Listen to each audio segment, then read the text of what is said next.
Bir leopar avını nasıl seçer? Sürüdeki en güçlüyü değil, en savunmasız olanı arar. İnsan ilişkilerinde de avlar ve avcılar vardır ama ilişkilerdeki avcılar için bizim savunmasızlığımız fiziksel değil, duygusaldır. Ve narsistler bu duygusal savunmasızlığı algılayan birer termal kamera gibidirler. Sizin duygusal DNA'nızı, geçmişinizi, yaralarınızı, ihtiyaçlarınızı ve korkularınızı bir çırpıda hissederler. Ben Mustafa Çay. Bugün bir narsistin radarına nasıl takıldığımızı detaylı olarak konuşacağız. İlk işaret kırılmış bir aynadır. Çocukluğunuza dair hayali bir ayna canlandırın zihninizde. Ama bu ayna kırık. Her baktığınızda kendinizi parçalar halinde görüyorsunuz. Bazen hiç fark edilmeyen, bazen de çok fazla abartılı ama hiçbir zaman tam olarak gerçeği saf haliyle göremediğiniz bir yansıma bu. Bu ayna sizi yetiştiren insanların size yansıttığı bir aynaydı. Belki anneniz bir gün sizi göklere çıkarıp ertesi gün sanki orada değilmişsiniz gibi davranıyordu. Belki babanız sevgisini bazı koşullara bağlamıştı. İşte okulda birinci olursan seni severim. Aksi halde diye devam eden cümleler kurmuştu. Belki kardeşiniz her zaman favori çocuktu ve siz hep görünmez olarak kaldınız. Ve bir yetişkin olduğunuzda büyük ihtimalle o kırık aynayı hala içinizde taşıdınız. Ve narsist geldiğinde elinde parlak, yeni bir ayna vardı ve size işte senin gerçek yansıman. Bak ne kadar da muhteşemsin dedi. Ve belki de kendinizi ilk defa böylesine eksiksiz ve bütün hissettiniz. Ama o ayna da bir yansıma. Çünkü narsist size kendi istediği yansımayı gösterdi. Siz neyseniz onu değil.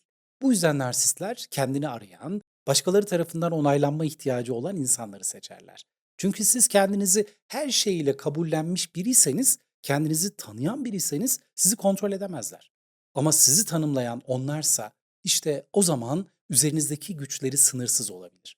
Her türlü manipülasyonu üzerinizde rahatlıkla deneyebilirler. İkinci işaret duygusal altyapınızdaki çatlaklardır. Dışarıdan bakıldığında sapasağlam ve görkemli duran bir ev hayal edin.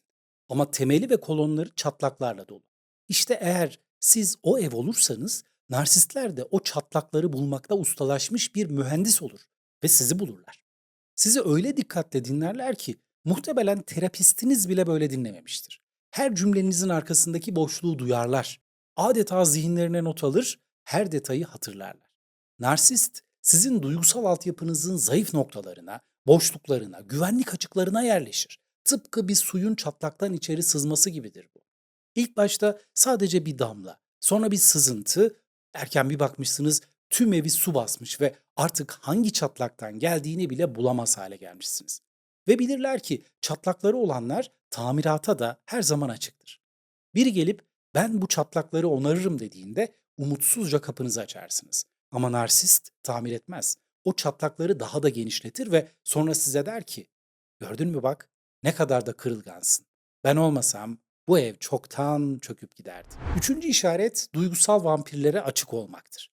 Empati denilen o muhteşem insani ve kutsal duygu narsistler için bir silah olabilir. Sizin her şeyi anlamaya çalışmanız ve hatta suçu kendinizde aramanız onlar için bulunmaz bir davetiyedir. Normal bir insan size acı verdiğinde üzülür, özür diler ve değişmeye çalışır. Ama narsist acı verdiğinde sizin ona acımanızı sağlar. Hayatım çok zor geçti, beni anla der ve siz de anlamaya çalışırsınız. Öfke kontrolüm yok, bu olanlar benim hatam değil der ve siz de kabul edersiniz. Sen beni kızdırmasaydın böyle olmazdı der ve siz de kendinizi suçlarsınız. Gördünüz mü? Siz empati gösterirken o sizi suçluluk ve sorumluluğun zinciriyle bağlıyor. Sizin kalbiniz merhamet pompalıyor, onunki ise sadece duygusal kanlarınızı emiyor. Ve en kötüsü siz o kadar alışıyorsunuz ki kendinizden vermeye, bir süre sonra bunları yapmayınca eksik hissetmeye başlıyorsunuz. Dördüncü işaret sessizliğin gürültüsüdür. Narsistler genellikle en güçlü görünen insanları seçerler. Bu şaşırtıcı ama güç gösterisiyle gerçek güç farklı şeyler. Siz dışarıdan bakıldığında güçlü olabilirsiniz. Kariyeriniz parlak, sosyal çevreniz geniş, hayatınız kontrol altında. Ama içinizde kimsenin duymadığı bir çığlık olabilir. Bu çığlık der ki, biri beni görsün, beni gerçekten görsün ve maskesiz halimi sevsin. Narsist işte bu sessiz çığlığı duyar. O kadar uzun süredir güçlü rolü oynamaktan, herkese destek olmaktan, zayıf görünmemeye çalışmaktan yorulmuşsunuzdur ve birisi gelip der ki, Senin taşıdığın yükü ben taşıyacağım. Artık sen dinlenebilirsin. O anda öylesine rahatlarsınız ki olup biteni fark etmezsiniz. Sırtınızdaki yükü almıyordur aslında. Omuzlarınıza yeni yükler ekliyordur. Çünkü yorgun insanlar yargılama yetilerini kaybetmiş insanlardır. Güçten düşmüş bir kaplan sıradan bir yırtıcının bile avı olabilir. Ve beşinci işaret sevgi çölünüzdür. İçinizde bir çöl var. Kilometrelerce uzanan, kurak, susuz bir arazi. Yıllardır bu çölde aç ve susuz biçimde yürüyorsunuz. Size sevgiyi yudum yudum değil, damlacıklarla verdiler ve narsist size okyanusu vaat etti.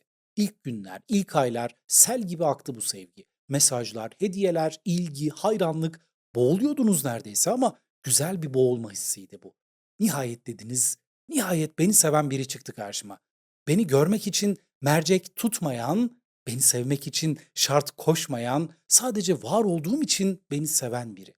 Ama bu sel yapay bir barajın kapağının açılmasıdır. Doğal bir yağmur değil. Ve her barajın sınırlı bir kapasitesi vardır. Ve su bitince akış da biter. Narsist sizi içeri aldıktan sonra yavaş yavaş musluğu kısmaya başlar. Önce o coşkulu mesajlar seyrekleşir. Sonra ilgi çekilir. Derken eleştiriler başlar ve siz o çöl susuzluğuna geri dönersiniz ama bu defa daha da kötü. Çünkü artık suyun tadını biliyorsunuz. Ve işte burada tuzak kapanır. Her şeyi yapmaya hazır hale gelirsiniz o suyu tekrar geri almak için. Kendinizden ödün verir, sınırlarınızı ihlal eder, hatta kim olduğunuzu bile unutursunuz. Çünkü çölde susuz kalan biri için çamurlu su bile hayat demektir. Peki ne yapacağız? Bu izleri nasıl sileceğiz? Bu görünmez ışığı nasıl söndüreceğiz acaba? Öncelikle kendinize bir söz verin. Bir daha kim olduğunuzu bir başkasının söylediklerine göre tanımlamama kararı alın. Sabah kalktığınızda aynaya bakın ve sorun. Ben kimim? Gerçekten ben kimim? Cevabı bir başkasından beklemeyin. Bir duygu günlüğü tutun ve yaşadığınız tüm deneyimleri, bütün duyguları not alın. Hangi anlarda kendinizi en çok kendiniz gibi hissediyorsunuz? O anları çoğaltın ve duygusal altyapınızı da güçlendirin. Bu demek değil ki duyarsız olacaksınız. Bu kendini tanımaktır. Neye ihtiyacınız var? Onaya mı, güvene mi, sevgiye mi? Bu ihtiyaçları bir başkasından talep etmek yerine önce bunları kendi içinizde tek başınıza karşılamayı öğrenin. Onay istiyorsanız aynaya bakın ve seninle gurur duyuyorum. Bugün harika iş çıkardın deyin. Sevgi istiyorsanız kendinize karşı daha şefkatli olun. Hata yaptığınızda bir arkadaşınıza nasıl tepki verirseniz öyle nazik olun kendinize karşı da. Güvenlik istiyorsanız hayatınızda istikrar yaratın. Düzenli uyuyun, sağlıklı beslenin ve sağlam rutinler oluşturun. Çünkü kendinizi beslediğiniz her ihtiyaç narsistin sizi kontrol etmek için kullanabileceği bir silahı etkisiz hale getirir. Empati kutsaldır ama sınırsız empati kendi kendini tüketme misyonudur. Her acıyı sizin çekmeniz, her problemi sizin çözmeniz gerekmiyor. Birisi sürekli alıyor ama hiç vermiyorsa bu ilişki değil, bir sömürüdür. Kendinize bir kural koyun. Biri bana acı verdiğinde bunu görmeli ve düzeltmeye çalışmalıdır. Eğer bunu yapmazsa ve ben sürekli anlayış gösteriyorsam bunun adı empati değil, kendime ihanettir. Bu yüzden sınır koyun. Bu en başta zor gelir. Çünkü belki de buna alışkın değilsinizdir ama sınırlar duvar değildir. Bahçenizin çitleridir. Güzel olanları içeri alır, zararlı olanları dışarıda tutar. Hayır sadece bir kelimedir. Bir tartışma başlangıcı değil ve artık güçlü rol oynamayı bırakın. Gerçekten güçlü olun. Aradaki fark şudur.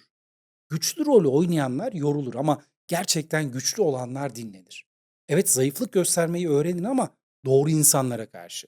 Yakın çevrenizde sizi yargılamadan dinleyecek, destek olacak insanlar mutlaka vardır. Yorgunluğunuzu onlara söyleyin. Yükünüzü paylaşın. Mükemmel olmadığınızı kabul edin. Çünkü narsistler savunmasız anlarınızı bir silah olarak kullanır. Ama gerçek dostlar savunmasız anlarda bile size kalkan olurlar. Bu ikisini ayırt etmeyi öğrendiğinizde kesinlikle bir yanılgıya düşmezsiniz. Şunu mutlaka kabul etmemiz gerekiyor. Bir insan sizi kurtaramaz. Aşk sizi tamamlamaz. Aşk siz tam olduğunuzda sizi bulan bir şey olmalı. Bu demek değil ki kendimizi aşka kapatacağız. Bu önce kendimizi sevmek demek. O çölü kendimiz sulamalıyız. Kendimizle barışık olduğumuzda yalnızlık bile bize huzur verir. Ve sonra biri hayatınıza girdiğinde artık ona muhtaç olmaz, onu seçersiniz ve Eğer o insan sizin için doğru değilse gitmesine de izin verirsiniz. Çünkü artık kendi içinizde bir pınar buldunuz ve susuz değilsiniz. Narsistler mükemmel değildir ve anlayabilmeniz için izler bırakırlar. Şimdi size onları erkenden fark etmeniz için bazı işaretler vereceğim. İlk işaret hızlı yoğunluktur. Bir ay içinde evlenme teklifinde bulunuyorsa bir sorun vardır. Gerçek aşk sabırlıdır ama obsesyon acelecidir.